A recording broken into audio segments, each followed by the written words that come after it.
Hello friends, मेरा नाम है दिनेश। मैं एक लैपटॉप टेक्नीशियन हूँ। आप मुझे लैपटॉप रिपेयरिंग एवं लैपटॉप रिपेयरिंग की ट्रेनिंग के लिए कांटेक्ट कर सकते हैं। मेरा कांटेक्ट नंबर है 8800428011। चलिए, आज मैं एक फिर बहुत ही इंटरेस्टिंग केस के साथ उपस्थित हुआ हूँ और ये केस स्टडी आपके साथ शेयर करना चाहूँगा। जैसा कि हम लोगों ने इससे पहले भी एक R62 मदरबोर्ड के बारे में केस स्टडी डाला था, जिसमें लाइट ब्लिंकिंग का इशू आता है। लाइट ब्लिंक कर रही होती हो, बोर्ड ट्रिगर नहीं हो रहा होता, तो PR100 इस पोजीशन पे लगा। PR100 16.4 या 16 किलो ओम से बढ़कर मेगा ओम या किलो ओम में हो जाता है। तो अगर इस PR100 की वैल्यू जो यहाँ पे रजिस्टर लगा है PR100, इस रेजिस्टेंस की वैल्यू इंक्रीज हो जाती है, जिससे थर्मल प्रोटेक्शन सर्किट सही तरीके से काम नहीं कर पाती और DC जैक के लाइट ब्लिंकिंग का एरर आता है। ठीक है, इस केस में अगर लाइट ब्लिंकिंग केस का जो होता है, उस केस में आप चाहे इसकी चार्जिंग IC चेंज कर दो, चाहे IO चेंज कर दो, चाहे आप बायोस प्रोग्राम कर लो, 3 पार्ट चेंज कर लो एवं PCH भी चेंज कर दोगे, तब भी सल्यूशन आपको नहीं मिलेगा। इससे पहले भी कई बार इस तरह की प्रॉब्लम्स लोगों ने फेस किया और मुझे कमेंट भी किया, साथ के साथ प्रॉब्लम को मदरबोर्ड रिपेयरिंग करने के लिए भेजा भी है।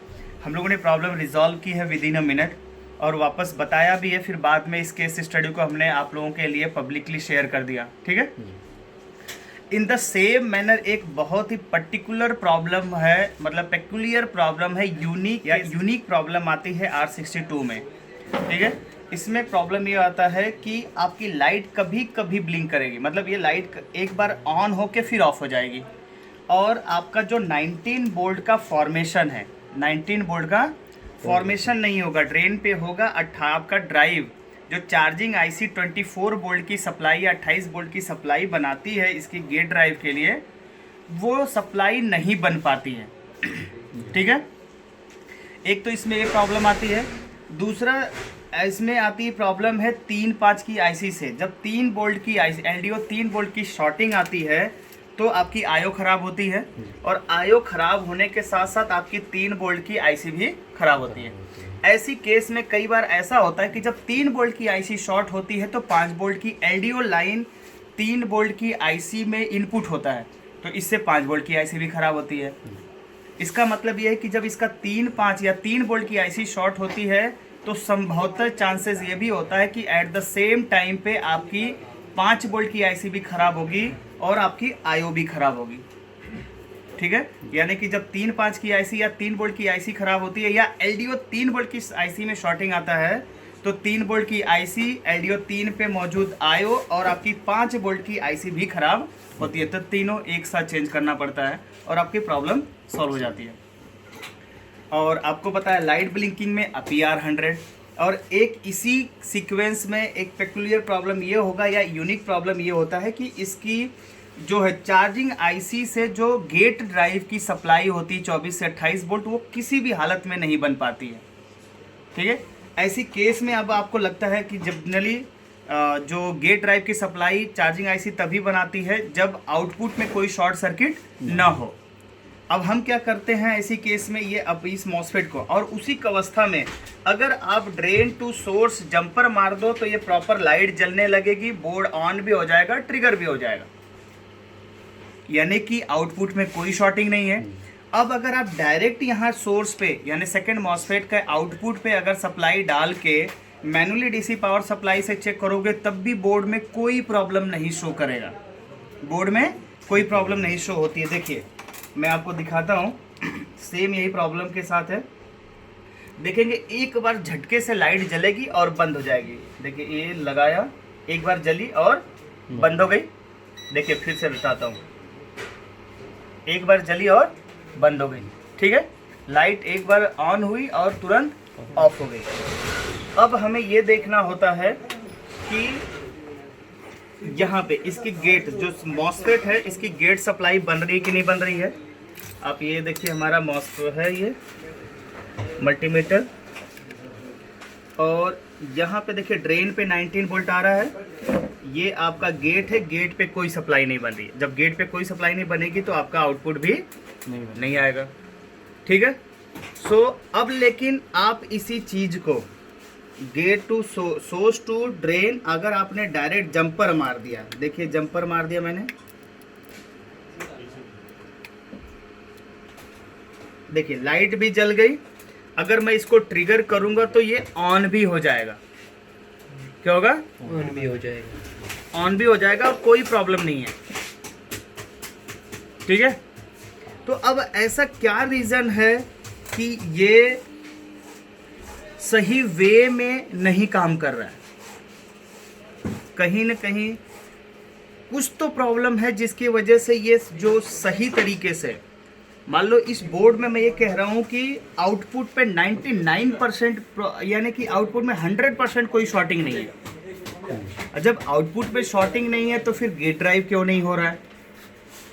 ठीक है, ये सेम आप ऐसे समझ लीजिए, जब एक ट्रेन का जो ड्राइवर होता है, जब वो ट्रैक पे रनिंग कंडीशन में होता है, ऑन द वे होता है, ठीक है, ड्राइव कर रहा होता है, तो अब रास्ते में कहीं पर सिग्नल का, जब वो ट्रैक पे तभी कंटिन्यूअस वो फॉलो करता है जब उसको ग्रीन सिग्नल कंटिन्यूअस मिलते रहता है।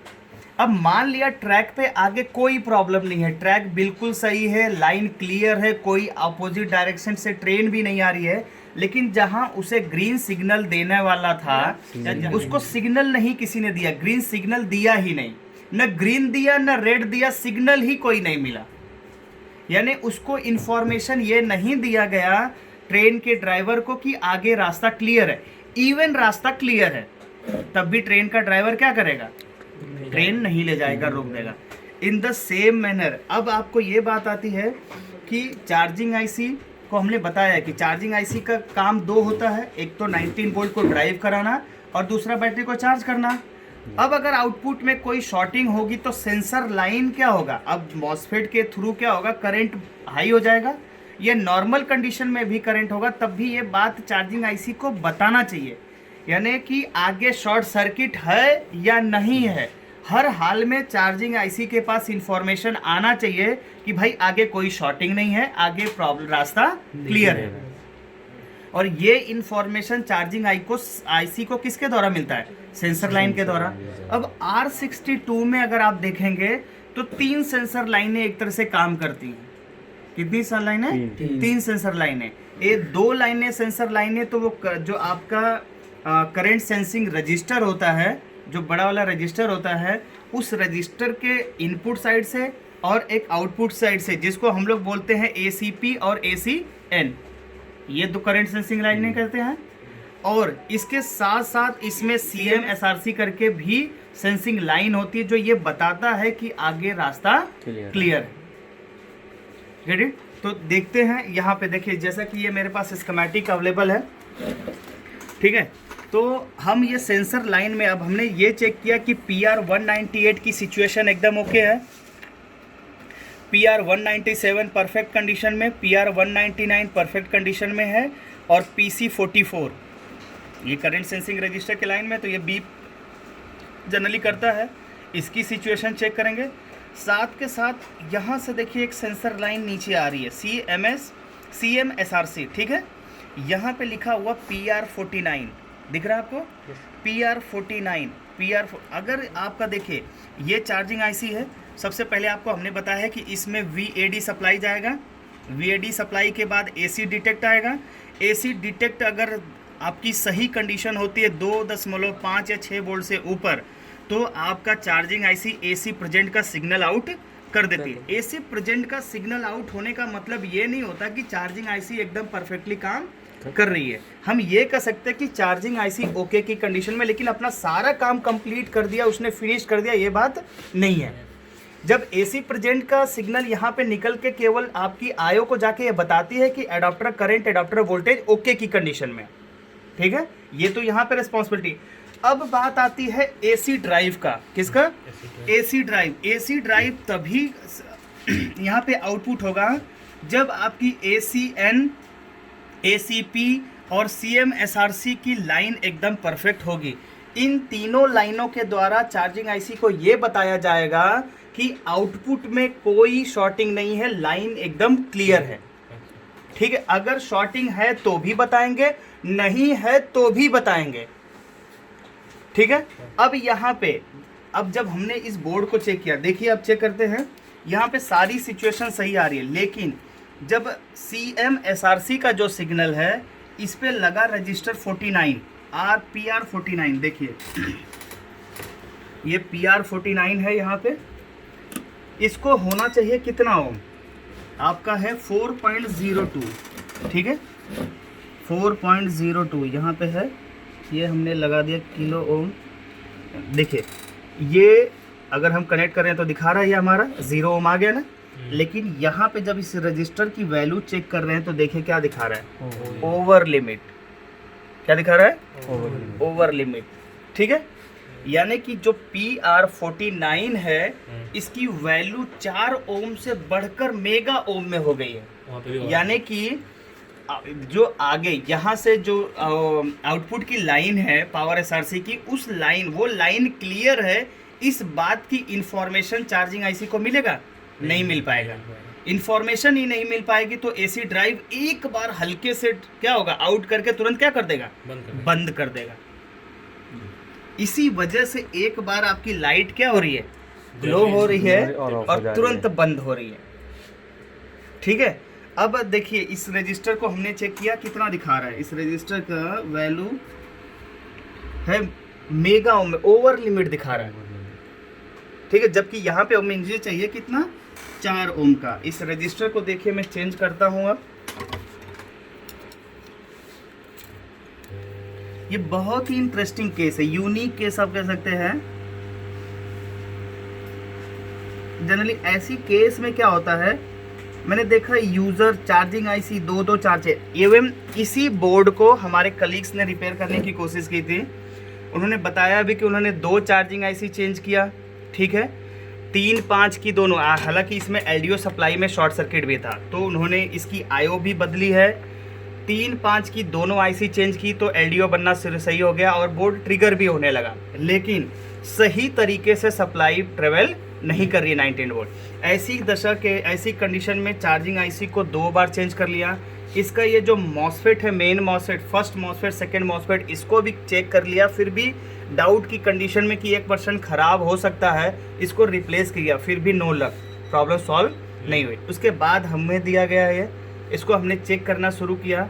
तो जब हमने ट्वीज़र से देखा, उन्होंने हमें बताया भी कि ट्वीज़र से शॉर्ट कर देने के बाद ये ऑन भी हो रहा है, डिस्प्ले भी हो रहा है, लेकिन ऐसा क्यों कि ये सही वे में क्यों नहीं पार कर रहा है। तो हर हाल में हमने उनको समझाया कि भाई ऐसा हो सकता है कि सेंसर लाइन क्लियर है, इस बात की इन्फॉर्मेशन नहीं मिल रही है।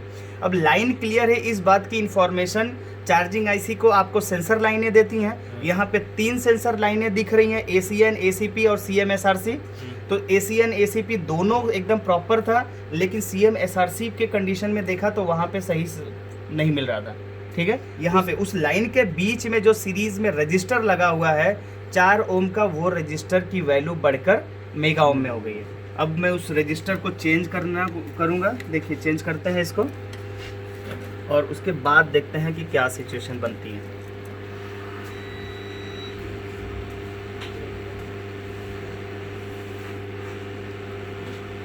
ठीक है, ये हटा दिया मैंने बाहर। एक मेरे पास देख लेता हूँ, ये 4 ओम का है।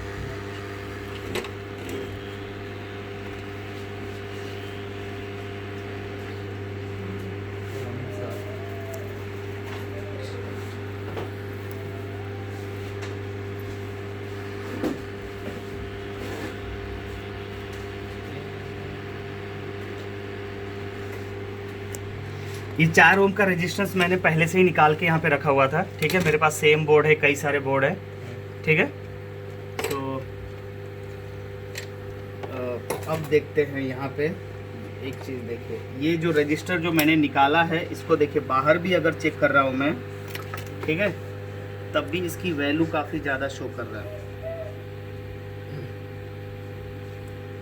देखिए मेगा ओम में ही ओवर लिमिट ही शो कर रहा है, ठीक है। और यहाँ पे देखते हैं जो हमने बदल दिया है उसकी क्या सिचुएशन है।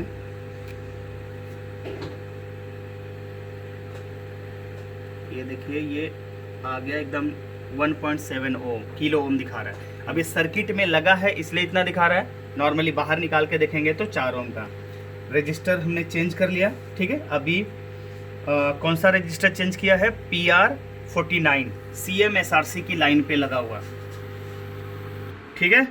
इससे पहले हमने PR196 को चेक किया था, ये भी एकदम परफेक्ट था। PR196 ओके की कंडीशन, PR197 ओके है, PR199 ओके है, और ये 3 कैपेसिटर PC44, PC49, PC42 इनकी कंडीशन चेक करनी होती है।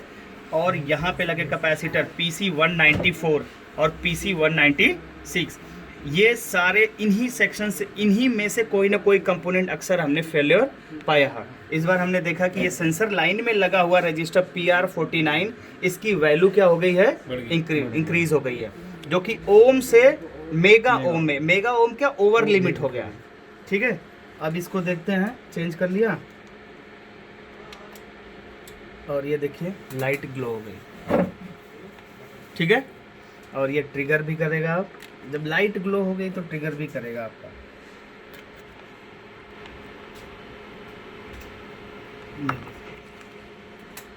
ठीक है, ठीक है। ओवरऑल हमें काम वही करना है जो हमने आप लोगों को क्लास में पढ़ाया है या आपको इन्फॉर्मेशन दी गई है कि भाई अगर किस तरीके से चार्जिंग आईसी का वर्क है, उसकी क्या रिक्वायरमेंट है एसी ड्राइव को कराने के लिए, उस पे अगर आप सब सही तरीके से फोकस किया है आपने, तो बहुत इजी वे में इसको रिजॉल्व कर ले जाएंगे। हाँ, इसमें लेकिन ये है कि आपका स्क्रैप बोर्ड का भी बहुत बड़ा योगदान होता है, ठीक है। हम लोगों के पास स्क्रैप बोर्ड होता है जनरली, तभी काम केस जो है 15 से 20 मिनट के अंदर रिजॉल्व कर लिए जाते हैं। अदरवाइज अगर स्क्रैप बोर्ड ना हो तो एक एक चीज़, एक बार चार्जिंग आईसी आपने बदला, फिर नहीं तो फिर एक बार मॉसफेट आप लेकर आए मार्केट से खरीद के, नहीं हुआ तो फिर 3-5 की आईसी खरीदा, मतलब मल्टीपल टाइम्स होने लगता है।